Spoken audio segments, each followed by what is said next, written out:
much up to the team here in Manchester. Thanks for doing this work. Oh, I love Manchester. Really powerful audiences, great response, and a moving time for me. So this was fantastic. It was great being here.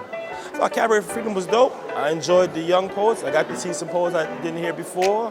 I thought it was so beautiful. I thought it was so full of people happy to hear from people's hearts. What I appreciated was the care and the attention to books, to other people, and the range of individuals and cultures and so on and so forth. It was a lot of space for me to tell my stories. I could tell people were really listening, and that really made me feel comfortable to share my stories. Because the work you're doing here is incredible and it's necessary, and mobilizing young voices is probably one of the most important parts of the work we do as writers, so keep it going. So much love that came. People came from London, Leeds, to be here, and that just made me so happy. Good evening, everyone. Welcome to this beautiful church for this wonderful occasion. This is the 8th year of Cabaret for Freedom. Make some noise if you've been to a Cabaret for Freedom before. You are going to have some wonderful poetry. There's going to be some amazing music. There are books on sale. Every single year we approach the work and celebrate the work of a different artist. And this year we are looking at the work of Audre Lorde, an amazing American writer, professor, philosopher, intersectional feminist, poet, and civil rights activist. She was a self-described black, lesbian, feminist, socialist, mother, warrior, poet who dedicated her life and talents to confronting all forms of injustice, as she believed there couldn't be no hierarchy of oppressions. In synth, in song, in soothe, she is the mellow between a hairline split.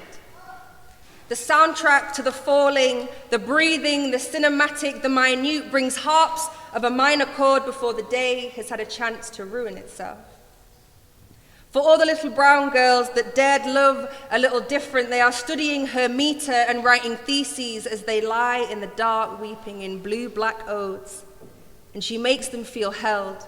In each hymn and harmony, she is all sins in gospel. Sonder in spoken form, she titles the prayers whispering onto our mother's walls for the lusterless coming of age. Forged into stained glass depositories, she is beyond language, all dissonance and other women's stories. She is commentary. And political. And justice. And creed. Warping words that force the pause of a nation. Whenever I get asked why I don't have a Brummie accent, I explain that my dad's a Southeast Londoner, and so the root cause of my tongue begins at S.E. 15.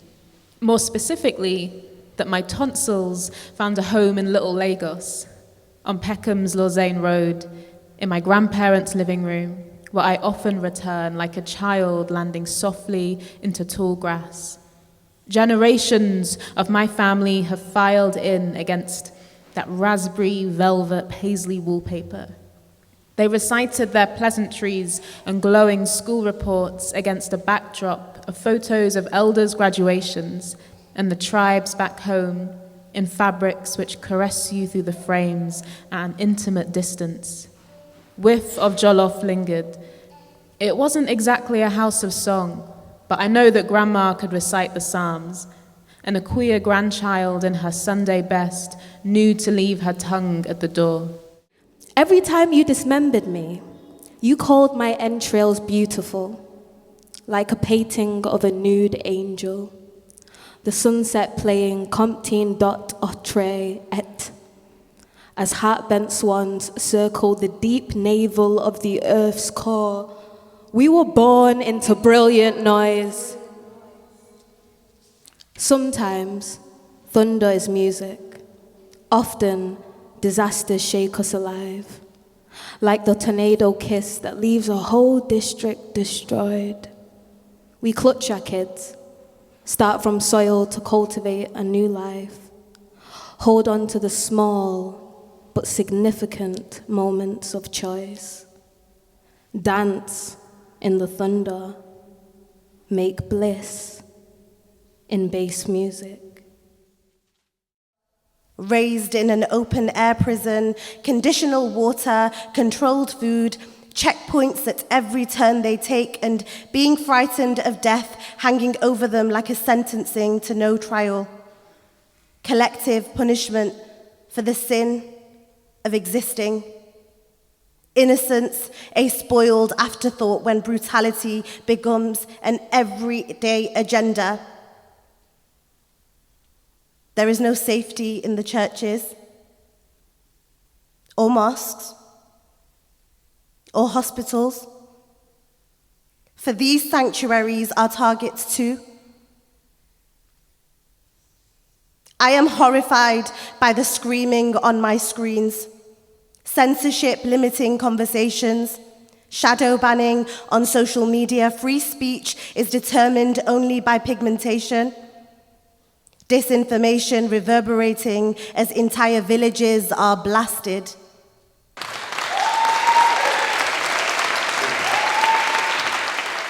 Soiled in the stink of self-righteous, they will move. Pulpit murder on breath. Vatican permission slipped in sails. Will blame religion for malice and brand you savage.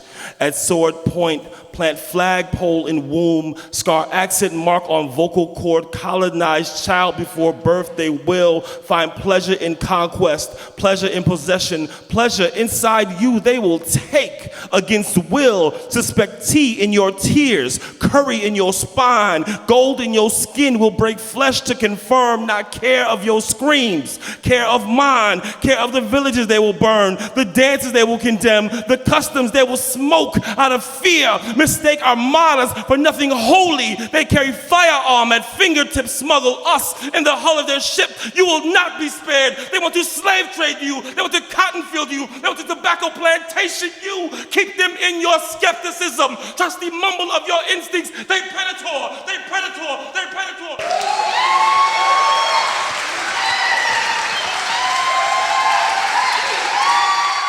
You should know about the Igbo. We have been beaten, buried, drowned, clowned, but can never be cloned. Jews of Africa, jewels of the world, precious gems stolen from village compounds to become legendary. From plantation to planetary, people who could fly would rather die than bow down, reduced to slave.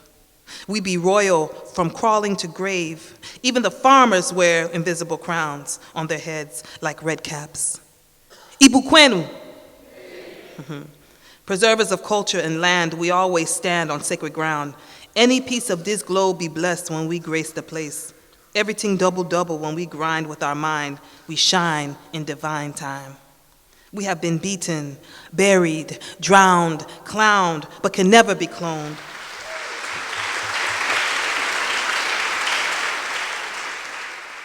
Under a peace-loving drone's gaze, purring its presence above it all, not seeking to startle, the drama enacts itself. Two bodies walk a mountain road towards each other, appearing and disappearing behind its slopes, bends, and contours, until after the squall and the bright light and deep shadow of moving clouds, after an hour or so, they meet without fanfare, pause, and then continue again. I know, as does the controller, thumbing the drone's throttle, that were either of them to gaze upwards, the sight of this object eyeing them from above would terrify with the superiority of its far-seeing eye, the eye of the poet, and the disquiet of being a small creature moving slowly through the world from shadow to light.